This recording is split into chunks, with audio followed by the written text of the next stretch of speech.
कांग्रेस के नए नवेले नेता और बाड़मेर जैसलमेर लोकसभा क्षेत्र के प्रत्याशी उम्मीदवार बेनीवाल चुनावी मैदान में हैं, जमकर प्रचार में जुटे हुए हैं। कई प्रकार के बयान उम्मीदवार के साथी देते हैं तो उनको डैमेज करने के लिए इनके जो विपक्षी नेता हैं वो भी कोई कसर नहीं छोड़ रहे हैं।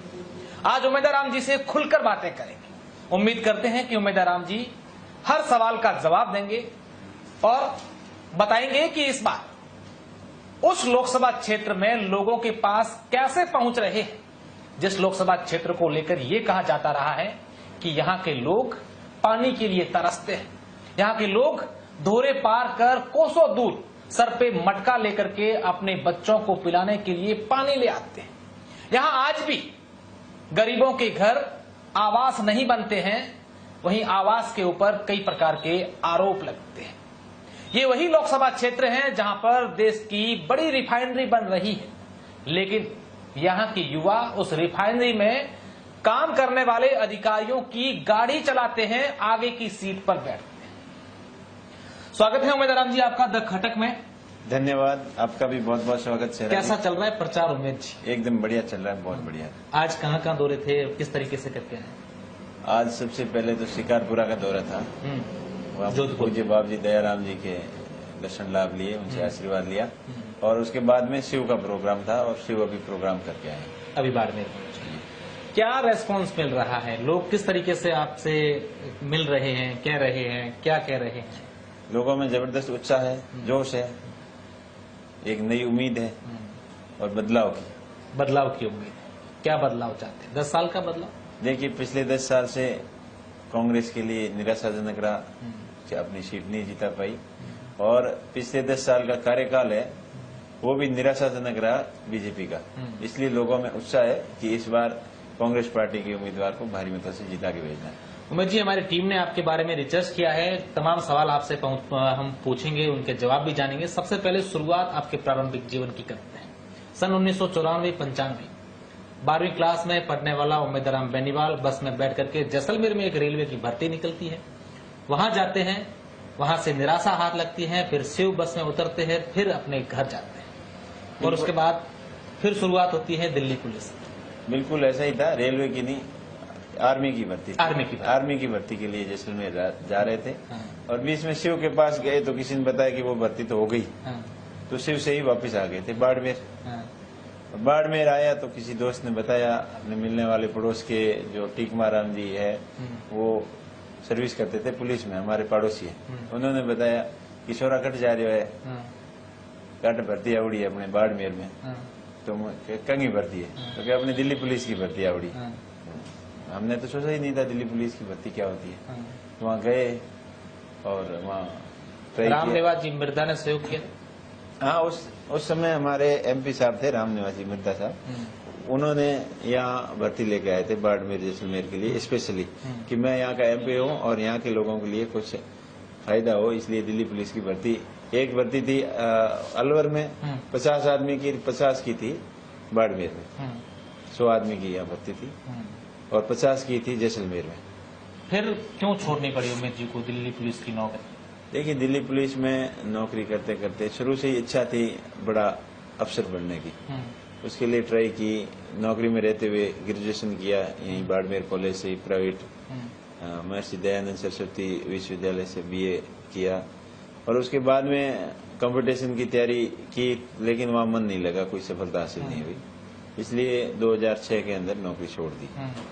नौकरी छोड़ विदेश चले गए। नौकरी छोड़ने के बाद में अपना व्यापार शुरू किया हैंडीक्राफ्ट का, और हैंडीक्राफ्ट एक्सपोर्ट का व्यापार था। तो 2006 में पहली बार दुबई गया, दुबई के बाद में फिर और मिडिल ईस्ट कंट्री में, उसके बाद धीरे धीरे जर्मनी, यूरोप वगैरह और यूके सारी कंट्रियों के अंदर अपना एग्जीबिशन के लिए गए। जर्मनी के अंदर 3 साल कंटिन्यू एग्जीबिशन किया था कोलोन के अंदर। 2006 से बिजनेस शुरुआत की। 2010 में जब आप जर्मनी में थे तब गांव में सरपंच का चुनाव हुआ। हाँ बिल्कुल, गांव वालों ने बोला कि आपको सरपंच बनाएंगे, तो मैं कुछ दिन तो मना करता रहा। किसका फोन आया था सबसे पहले, या किसकी मैसेज आया था कि चुनाव लड़ना है, सरपंच के चुनाव है? हमारे गांव से ये दीपाराम जी करके हैं, उनका फोन आया और भी कई लोगों के फोन आए थे। उन्होंने बोला कि आपको चुनाव लड़ना है, तो मैं तो कई बार मना करता रहा। फिर उन्होंने बोला कि हमने निर्णय कर लिया है, सब गांव वालों ने इकट्ठा हो गए कि आपको चुनाव तो लड़ना पड़ेगा। इसलिए फिर उनकी बात रखने के लिए आना पड़ा। फिर जीत गए? बिल्कुल जीत गए, लगभग एक तरफा जीत थी। मिसेज लेडीज सीट थी और मिसेज को वहां से तो यूं भी कह सकते हैं कि उम्मीदवार राम जी को राजनीति का चस्का वहीं से लगा। बिल्कुल शुरुआती तो वही है। फिर क्या अनुभव रहा उमेश जी? सरपंच जब आपके धर्मपत्नी जी थे, आप सरपंच प्रतिनिधि थे, और वो जमाना भी था कि वहाँ महिलाएं तो सिर्फ सरपंच बनती थी, घरों में रहती थी और कामकाज सब पुरुष ही संभालते। वो तो आज भी ऐसा ही हो रहा है। ज्यादातर में ऐसे ही हो रहा है। कुछ पढ़ी लिखी औरतें हैं, उनको छोड़ के हो रहा है। तो हमने खूब काम करवाए गांव के। सबसे पहले गांव के अंदर नरेगा का अंदर रोडों का काम करवाया, जहाँ की रास्ता की प्रॉब्लम थी। मेरा खुद का घर वहाँ टीले के ऊपर घर है और वहाँ ऊंट गाड़ी की जाना भी बड़ी मुश्किल था। तो सबसे पहले रोडें बनाई और गांव में जिस जगह जरूरत थी उस सब जगह ग्रेवल रोडें से शुरुआत की और 5 साल जम के काम करवाया, अच्छा काम करवाया लोगों। फिर ये 2015 तक आप सरपंच रहे? 15 तक सरपंच रहे। साथ में सोलर का, जब 2011 के अंदर सोलर की शुरुआत हुई थी, जो अशोक जी गहलोत साहब मुख्यमंत्री थे उसी पीरियड में, और सोलर के बहुत सारे प्लांट आए इधर, और तो हमने सोलर के काम शुरू कर दिया। शुरुआत अच्छी थी और वहाँ से कंटिन्यू सोलर इंडस्ट्री का 2016 तक काम। मतलब पहले बिजनेसमैन हैंडीक्राफ्ट का काम किया, फिर सरपंच बन गए, फिर ठेकेदार जी। अच्छा, राजनीति में, इस सक्रिय राजनीति में कब लगा कि विधान 2015 का जब पंचायती राज चुनाव था, उस समय भी ट्राई किया था वो कोई जिला परिषद की या पंचायत समिति की मेंबर बन जाए, तो वहाँ कोई जुगाड़ बैठा नहीं। टिकट मिल जाए। अच्छा, कौन सी पार्टी की इच्छा थी उमेश जी को, यार उस पार्टी से टिकट मिल जाए तो मैं जीत जाऊं? टिकट तो कांग्रेस पार्टी की थी और फिर लोगों ने कुछ बोला था कि दूसरी बीजेपी से भी लड़ना चाहिए, क्योंकि सरपंच में तो कोई पार्टी नहीं होती ग्राउंड लेवल पर। शुरू से इच्छा कांग्रेस की थी, तो वहाँ पर बैठा नहीं मामला। अच्छा उमेश जी, फैमिली बैकग्राउंड आपका क्या रहा है? राजनीतिक फैमिली राजनीतिक बैकग्राउंड कुछ नहीं है। पिताजी किसान आदमी थे और कृषि का काम करते थे और 2010 में पिताजी चल बसे थे। 2018 में विधानसभा के चुनाव लड़े। हनुमान बेनीवाल से उम्मीदवार राम बेनीवाल की मुलाकात कैसे हुई, किसने करी? 2015 में 14-15 में जब इस बाड़मेर के दौरे शुरू कर दिए थे उन्होंने, उस समय से ही, और उससे पहले ही वैसे व्यक्तिगत मुलाकात तो थी, पर पहली बार जब इधर शहीदों का एक शाम शहीदों के नाम प्रोग्राम हुआ था बाड़मेर में, उस प्रोग्राम में हम जोधपुर से साथ में आए थे। अच्छा, आप जोधपुर में, आप निवास वहीं था? जोधपुर अपने फैक्ट्री से आ रहे थे, उससे साथ में फिर इधर। पहली आपकी और हनुमान जी की मुलाकात उसी दिन हुई? हाँ, मुलाकात हो उसी दिन। फिर क्या उस दिन आप लोगों की बात हुई थी? ऐसी कुछ बात नहीं हुई थी। वो शहीदों के नाम का प्रोग्राम था और इधर अपने बाड़मेर में ही था, और उसमें वो परमवीर चक्कर विजेता आए हुए थे और अच्छा प्रोग्राम था, बढ़िया प्रोग्राम था। उसके बाद में धीरे धीरे जुड़ते गए उसके साथ में, और जब जयपुर के अंदर उन्होंने पार्टी बनाई थी तब भी सबसे ज्यादा भीड़ यहाँ बाड़मेर से गई थी, और चुनाव लड़ने की जब बात आई तो और भी कई नेता मैदान उस लाइन में थे। शुरुआत में कुछ बात अलग थी और लास्ट में जाते जाते सबने मना कर दिया, तब मैं तैयार हो गया। युवाओं का मन था कि आपको चुनाव लड़ना चाहिए। अच्छा, किसी और को भी ऑफर किया था उस समय? हाँ, उस समय कई लोगों से बात चल रही थी। 2018 फिर 18 का चुनाव लड़ा और बड़े मजबूती से लड़ा। सेकंड पोजीशन रही, कैलाश 3rd नंबर पे रहे। 23 में भी यही हुआ और 23 में भी यही हुआ। अच्छा, ये बाइतू को लेकर कहा जाता रहा है उमेश जी की बाइतू से जो विधानसभा के चुनाव हार जाते हैं वो सीधा दिल्ली जाते हैं। ये पिछले 2-3 टर्म से रहा है। हाँ, देखिए ऐसा 2 टर्म हो गए, तीसरा भी है। और उससे पहले हरीश जी जब 2009 के अंदर बने थे तो 2008 वाले चुनाव थे विधानसभा के, तो वो ट्राई कर रहे थे वहाँ से भी एमएलए की बनना है, तो वो टिकट कर्नल साहब ले आए। आप वहाँ उसके बाद में 6 महीने बाद में एमपी का चुनाव था, तब हरीश जी एमपी बन गए थे। वही हुआ 2014 में, वही 2014 में हुआ, 2019 में हुआ, अब 2024 की बात। हाँ, 24 का तब देखते हैं क्या होता है, बट ट्राई यही है। 2023 के जब विधानसभा चुनाव में आपकी नामांकन सभा थी तब उदाराम और महेंद्र जानी आते हैं। आपसे कुछ बात होती है, अगली सुबह उनकी हनुमान बेनीवाल से मुलाकात होती है, पर शिव की टिकट को लेकर उदाराम नाराज होकर फतेह खान से मिलकर नए समीकरण मिलाते हैं। क्या होगा?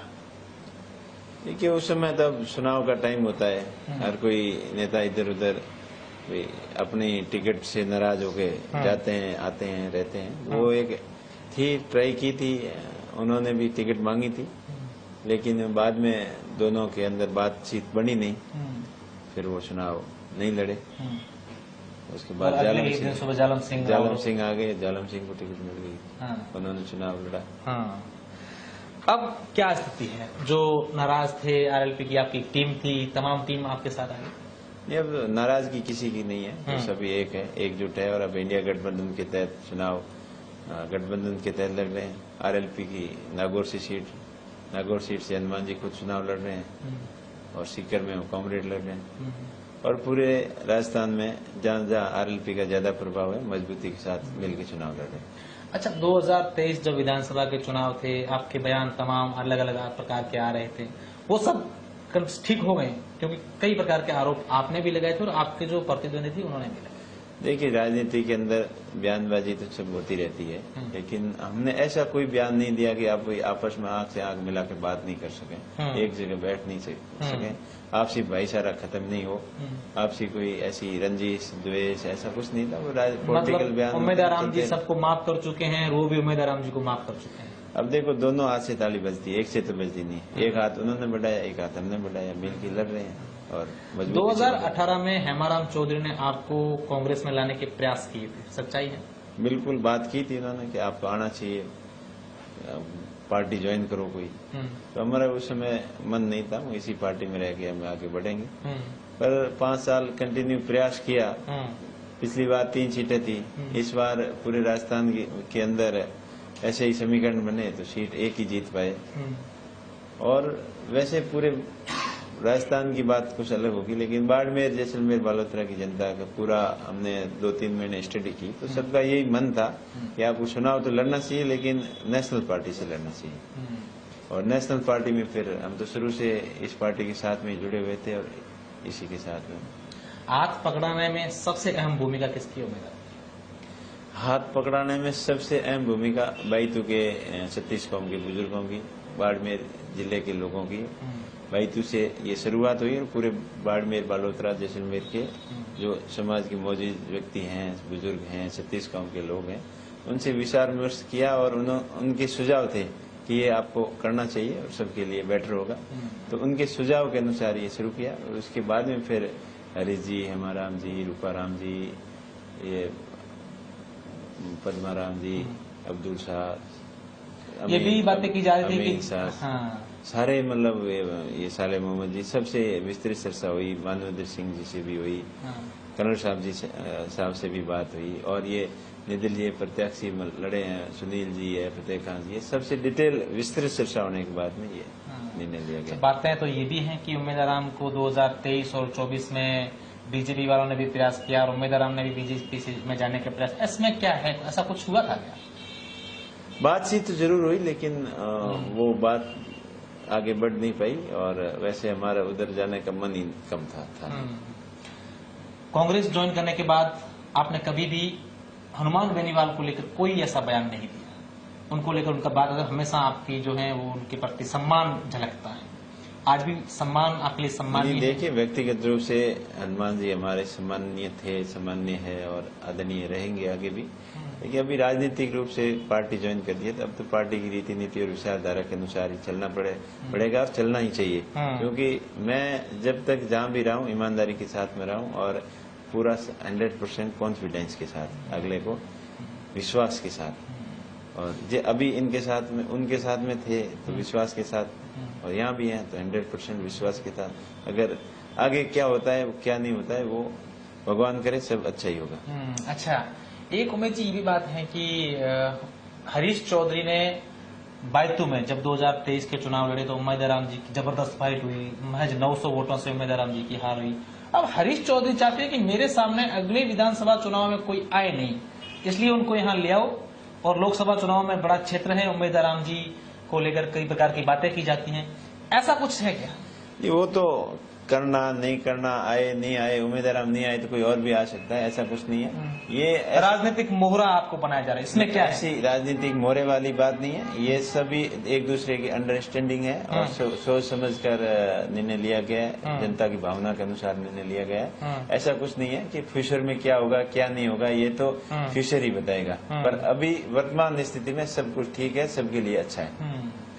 आपसी कलह कांग्रेस की, सुनील परिहार, मानवेंद्र सिंह, अमीन खान, फतेह खान और ये कर्नल सोनाराम चौधरी की नाराजगी, सबको एकजुट कैसे कर पाएंगे या एकजुट कर दिया है? उम्मीदवार तमाम प्रयास कर रहे हैं कि सब कांग्रेस बाड़मेर जैसलमेर बालोतरा की एक। देखो अभी आज के टाइम में तो सब एकजुट है। ये पहले टाइम की बात है जब मैं कांग्रेस पार्टी के साथ में नहीं था, उस समय की बात है। और अभी प्रयास यही चल रहा है, सबको एक छत के नीचे एक जाजम पे बैठ के चुनाव लड़ेंगे और इसमें लगभग सब एक ही है। आज की तारीख में सब एक है, कोई भी मनमुटाव नहीं है, कोई विवाद नहीं है। जयपुर में बिजनेस भी अच्छा नहीं चला, जयपुर के लिए 2 बार ट्राई भी की, मेरा मन तो दिल्ली में लगता है। कहाँ लगता है उमेद जी का मन? ये तो हकीकत है सर। मेरे से कोई बनावटी बातें नहीं होती। कोई आप वो कह दे कि मेरे को ये आपको करना है, ऐसे करना, वैसे करना, वैसा नहीं करता। मेरा मन करता है वही करता हूँ और जो अच्छा होता है वही करता हूँ। उमेद जी हिम्मत कहाँ से जुटा पाते हैं? 2 बार विधानसभा के चुनाव हार गए, लेकिन फिर भी हिम्मत नहीं टूटी है लोकसभा के लिए, एकदम उससे भी ज्यादा जोश के साथ चुनावी मैदान में। ये हिम्मत बाड़मेर जैसलमेर और बालोतरा की जनता से मिलती है, उनकी ताकत से मिलती है। वो उनको मिलने से एक नई ऊर्जा मिलती है। वो लोग मेरे को थकने नहीं देते। वो लोग कहते हैं कि उमेद जी आप हिम्मत मत हारो, मजबूती से संघर्ष करो, लड़ो, और संघर्ष ही जीवन है और संघर्ष को सहर्ष स्वीकारा है। इसलिए नई ऊर्जा मिलती है, लोगों से मिलते हैं तब वो उनके मिलने से नया कॉन्फिडेंस आता है, नई ऊर्जा आती है, नया जोश आता है, नई उमंग आती है। आप शिक्षा के संकल्प की बात करते हैं, कैसे संभव मानते हैं ये इस क्षेत्र में शिक्षा का संकल्प? देखिए इसके लिए सकारात्मक प्रयास करने चाहिए और वो हम प्रयास कर रहे हैं। 22 से शुरुआत की, अच्छे रिजल्ट आए, मतलब अच्छा रिस्पांस आया और मैंने जो शुरुआत की तो उससे सीख लेकर कई लोगों ने अपने आप से भामाशाहों ने स्कूलों के अंदर वो डिजिटल एजुकेशन के लिए बदलाव करना शुरू किया है। और मैं आशा करता हूं कि जिस प्रकार अपन धार्मिक प्रोग्राम बढ़ चढ़ कर करते हैं एक दूसरे से अच्छा दिखाने के लिए, घर के अंदर ब्याह शादी का प्रोग्राम करते हैं तो एक दूसरे से बढ़िया फंक्शन करने का रखते हैं, मंदिर के अंदर कोई करते हैं, मस्जिद के अंदर करते हैं, गुरुद्वारे में करते हैं, कहीं भी धार्मिक प्रोग्राम करते हैं तो एक दूसरे का सहयोग एक दूसरे से ज्यादा बढ़कर करने की कोशिश करते हैं। तो मेरा प्रयास रहेगा कि शिक्षा के साक्षात्कार मंदिर है, ये सरस्वती विद्या देवी का मंदिर है जहाँ भगवान के रूप होते हैं बच्चे और वहाँ पढ़ते हैं। तो वहाँ अगर सकारात्मक सोच के साथ में प्रयास करें तो फंडिंग की कोई कमी नहीं होगी, भामाशाहों की कोई कमी नहीं है। एक सकारात्मक माहौल बनाना है, वो माहौल हम बनाएंगे और उस कैसे बनाना वो हमें आता है। ये कैंपेन आपकी शिक्षा पर जोर देकर आपके हर भाषण में सिर्फ शिक्षा पर बहुत विशेष फोकस दिया। आप ये चाहते हैं कि बाड़मेर जो पिछड़ा इलाका माना जाता रहा है, इस इलाके को कैसे आगे लाया जाए? बिल्कुल शिक्षा के माध्यम से ही आगे लाया जा सकता है, क्योंकि मैं पीटीएम में गया, मेरे बच्चे भी स्कूल में वहाँ पहले दिल्ली में पढ़ते थे, फिर दिल्ली से मैं इधर शिफ्ट हो गया तो जोधपुर में बड़ी स्कूल में, दिल्ली पब्लिक स्कूल में। तो मैं तो क्या, मेरे जैसे लोग तो पढ़ा सकते हैं, लेकिन आम गांव का आदमी कोई बड़ी स्कूल के अंदर थोड़ी पढ़ा सकता। और वहां जाके मैंने देखा वहां कुछ नहीं है, वो मतलब सिस्टम है, सिस्टम अच्छा है, वैसा का वैसा सिस्टम यहाँ लगा दें तो उससे ज्यादा बेटर रिजल्ट आ सकते हैं। क्योंकि सरकारी स्कूलों में तो आरपीएससी से सिलेक्टेड टीचर लगते हैं, भर्ती से लगते हैं, जो मेरिट वाले टॉप होते हैं वो आते हैं। और नकल की बात करें तो वो छोड़ें तो थोड़ा बहुत होता होगा गड़बड़, पर ओरिजिनल ये गड़बड़ होता है, गड़बड़ होता है और आपके सामने खुलासे होते हैं। इनका भी रोकने का प्रयास करेंगे, लेकिन एक क्रीम लेवल के जो स्टाफ सरकारी स्कूलों में होते हैं, प्राइवेट स्कूलों के अंदर जहाँ सरकारी नौकरी के लिए प्रयास कर करके थक जाते हैं या और कई दिक्कत होती है, मुसीबतें होती है, तब जाके प्राइवेट स्कूल में पढ़ाता कोई। तो प्राइवेट स्कूलों के अंदर अच्छी पढ़ाई गवर्नमेंट से वो करवाते हैं। वो क्यों कि एक तो उनके प्रति लगाव है और दूसरा सिस्टम है। तो वैसा सिस्टम यहाँ आ जाए और लगाव की भावना उत्पन्न कर दी जाए, तब अपने यहाँ शिक्षा की स्थिति बेटर हो सकती है। और आज से 20-30 साल पहले की बात करें तो बिल्कुल परिस्थितियां अलग थी, आज अलग हैं और इस सुधरी है, पर इसमें बहुत ज्यादा सुधार करने की हमें जरूरत है। हरीश चौधरी कहते हैं कि यहाँ पर भाजपा की ए और बी टीम काम कर रही है, किस नजरिए से देखते हैं आप इस कमेंट को? देखिए, ये तो वो खुद ही बोलते हैं, बीजेपी वाले चुनाव जो लड़ रहे हैं वो कह रहे हैं हम बीजेपी हैं, जो सामने निर्दलीय लड़ रहे हैं वो भी बोलते हैं कि हम ही बीजेपी हैं, हम ओरिजिनल बीजेपी हैं, वो ओरिजिनल बीजेपी नहीं है। इस टाइप के मतलब मीडियाबाजी में चलते रहते हैं।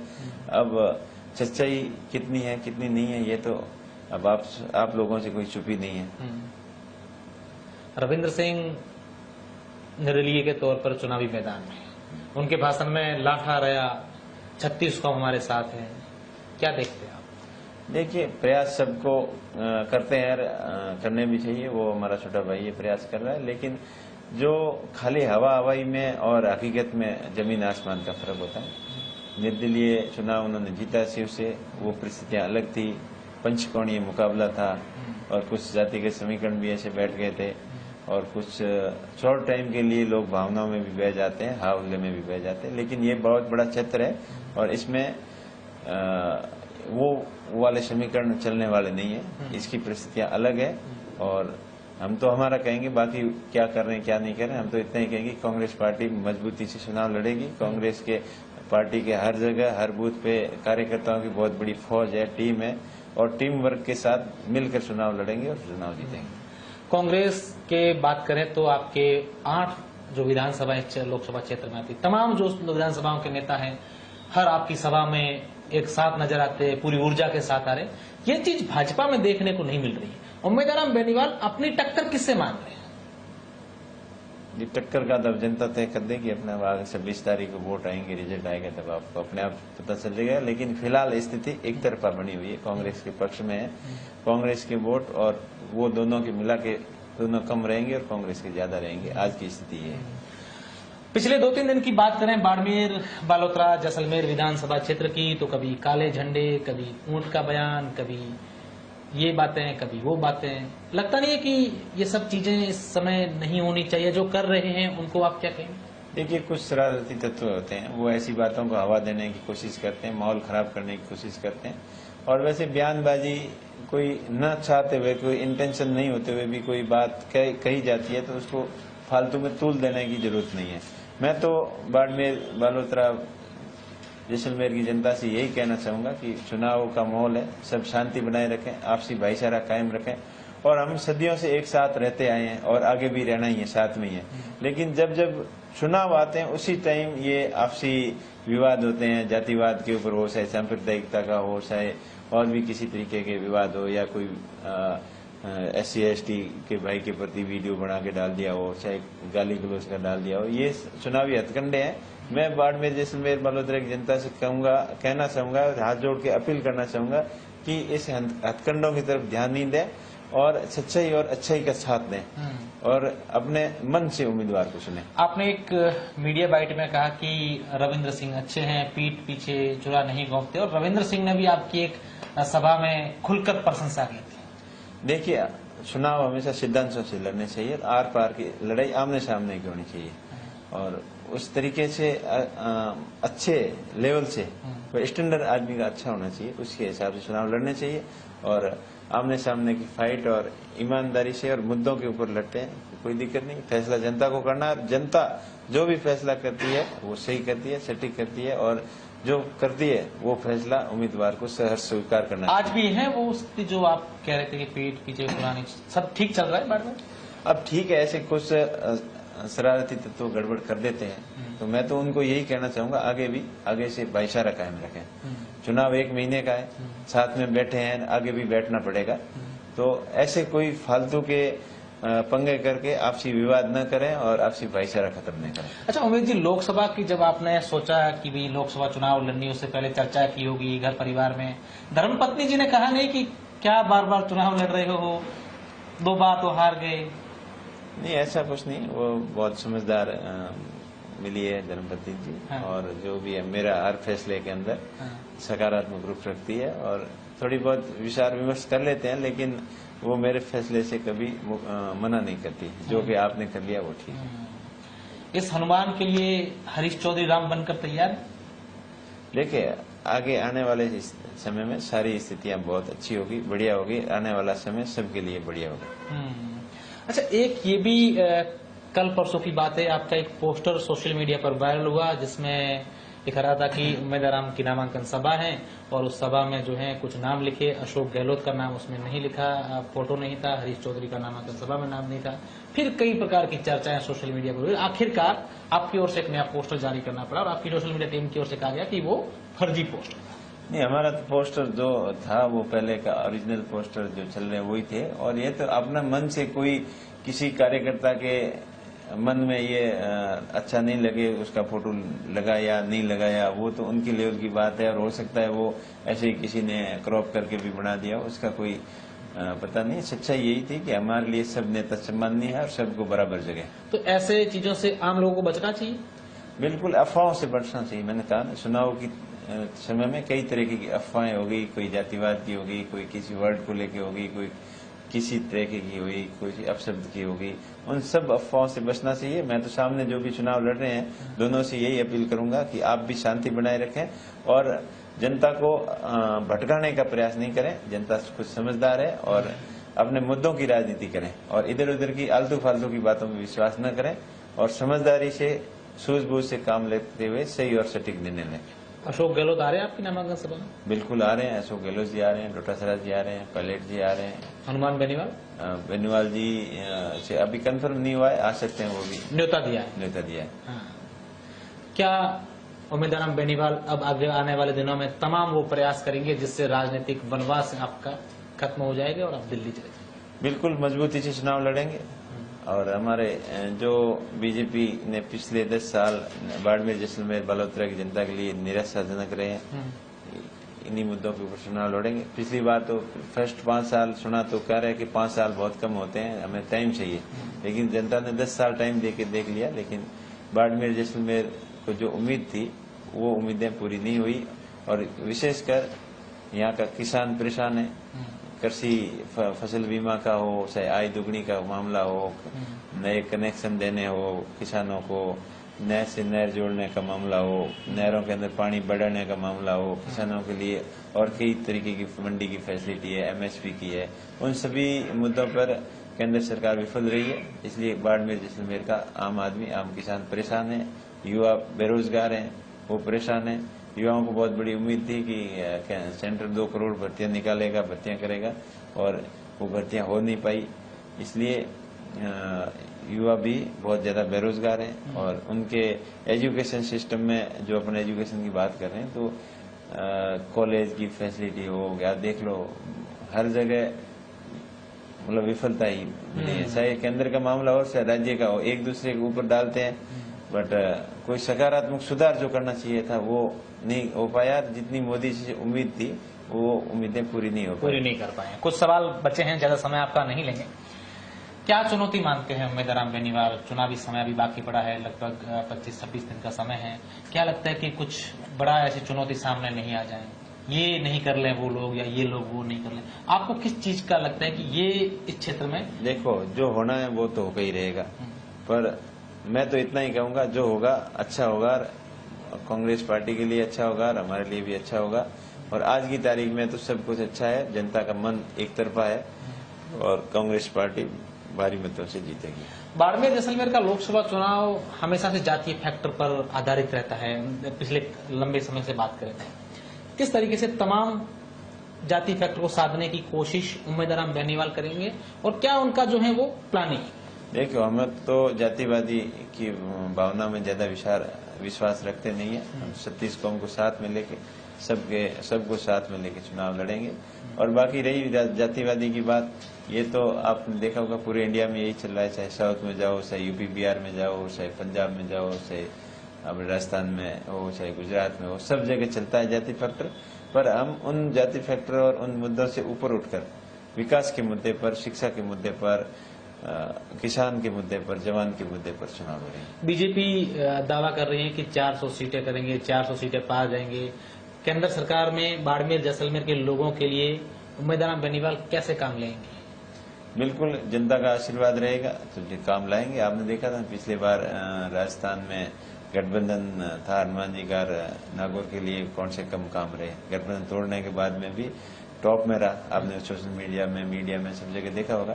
तो लड़ने वाले, संघर्ष करने वाला सब कुछ कर सकता है, और नहीं तो 400 के अंदर बैठा हुआ भी कुछ नहीं। तो क्या अमित जी आप मानते हैं कि मोदी लहर अभी भी है जो 2014 और 19 में थी? नहीं, अभी वो मोदी लहर नहीं रही है, क्योंकि लोगों का उन्हीं हवाई बातों से विश्वास उठ गया है, और मोदी जी की अभी कोई लहर नहीं है। चलो बाड़मेर क्षेत्र की बात करें, एक पानी को लेकर यहाँ विशेष समस्या रही है, चाहे नहरों की बात करें, माही डैम की बात करें, तो क्या रीजन लेके आप चलते हैं? देखिए, पश्चिमी राजस्थान कैनाल परियोजना एक चल रही है, उसके कई दिन से बातें कर रहे हैं। ERCP, WRCP western canal, ERP तो ईस्टर्न कैनाल है, वो 13 जिलों की है। WRCP जो वेस्टर्न कैनाल की है, वो उसके अंदर जालोर है, अपना सिरोही का कुछ भाग है, कुछ जोधपुर का है, और बाड़मेर जिले का ये बचा हुआ भाग। इसको पूरा सिंचित करने के लिए अपनी नूनी नदी आ रही है ना, इसके पैरेलल एक बड़ी कैनाल माई बांध से लानी चाहिए। तो हमारी सबसे पहले प्राथमिकता रहेगी कि पीने के लिए पानी नदियों के यहाँ लाया जाए। पीने के लिए पानी की जो स्कीम है वो तो अति शीघ्र बने, शुरू हो, और उसके साथ साथ में सिंचाई का पानी भी, राजस्थान के हिस्से का पानी गुजरात में न जाए, और राजस्थान को अपने हिस्से का पानी मिले, और राजस्थान का अपना बाड़मेर, जालोर और बलोत्रा ये जिला पूरा सिंचित हो, और इधर इंदिरा गांधी कैनाल की कैपेसिटी बढ़ाकर, पानी की क्षमता बढ़ाकर, उसको स्टोरेज की क्षमता बढ़ाकर नहर को आगे तक लाया जाए। इधर नर्मदा, दोनों नहरों को साथ में जोड़कर इनकी एक्स्ट्रा स्टोरेज, जो बरसात की ऋतु में पानी फालतू में जाता है, बहता है, उनको डैम के माध्यम से, स्टोरेज के माध्यम से स्टोर करके, और किसानों को 12 मास फुल पानी खेती के लिए मिले, इसके ऊपर फोकस किया। केंद्र से जुड़े 2 सवाल पूछूंगा। MSME, कांग्रेस के अकाउंट फ्रीज, क्या कहेंगे? देखिए, ये छोटे व्यापारियों के साथ में बड़ा कुठाराघात हुआ है। बड़ी मछलियों के तो कोई फर्क नहीं पड़ेगा, और उस कानून में भी ऐसा ही है कि बड़ों के लिए कुछ नहीं है। 50 करोड़ से कम टर्नओवर वाले हैं, उनको 45 दिन के अंदर अपना अकाउंट जो बिल लिया है उसका पेमेंट करना बहुत जरूरी है। छोटे व्यापारी तो पहले ही मार में है, उनको हमेशा दिक्कतों से, मुसीबतों से सामना करना पड़ता है।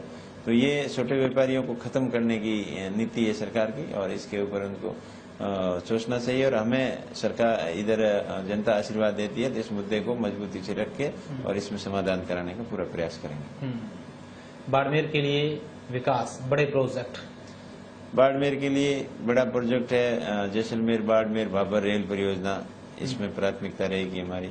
जो 2015 के अंदर बजट सैंक्शन किया था, और उसके बाद में उसके ऊपर काम शुरू नहीं किया, तो वो भी प्राथमिकता से मुद्दा रहेगा। साथ में बाड़मेर का सिविल एयरपोर्ट जल्दी शुरू हो। बाड़मेर का बाकासर पोर्ट, ड्राई पोर्ट है, जो काफी दिनों से बातें कर रहे, तो इसके अंदर डिटेल स्टडी करके और वो लाने का प्रयास करेंगे पोर्ट, ताकि बाड़मेर जैसलमेर के अंदर औद्योगिक क्षेत्र का विकास हो, नए उद्योग आए, बड़े उद्योग आए। जो साउथ के अंदर है, बड़ी कंपनियां आई है, जैसे मोटर पार्ट्स कंपनी है, मोटर मैन्युफैक्चरिंग कंपनियां हैं, ऐसी मल्टीनेशनल बड़ी कंपनियां यहाँ आए, जो स्थानीय लोगों को यहाँ रोजगार मिले। ये हमारी प्राथमिकता है। उम्मीदवार बेनीवाल का सबसे पसंदीदा नेता कौन है? नेता, सबसे पसंदीदा नेता तो अभी बात करें तो पुराने समय में तो हनुमान जी थे, और अभी आज की तारीख में सारे पसंदीदा नेता हैं, और पूरी टीम और टीम वर्क के साथ में काम करेंगे। यही है कि सब लोगों को मिलकर के कैसे उन सबसे गुण लेकर के और चुनावी मैदान में करें। बिल्कुल, सबको साथ में लेकर, सबके विचार विमर्श करके और सबको साथ में लेकर चलने का पूरा प्रयत्न करेंगे। बिल्कुल। उम्मीदवार जी बेनीवाल हैं। कोशिश की कई सारे सवाल जो हमारे दर्शकों ने और हमारी रिसर्च टीम ने जो तैयार किए, उनके जवाब जानने की। अब तमाम अलग अलग नेताओं से बातचीत करेंगे, और इस चुनावी रण में रिजल्ट का ऊंट किस तरफ से करवट लेता है, ये देखने वाली बात होगी। धन्यवाद।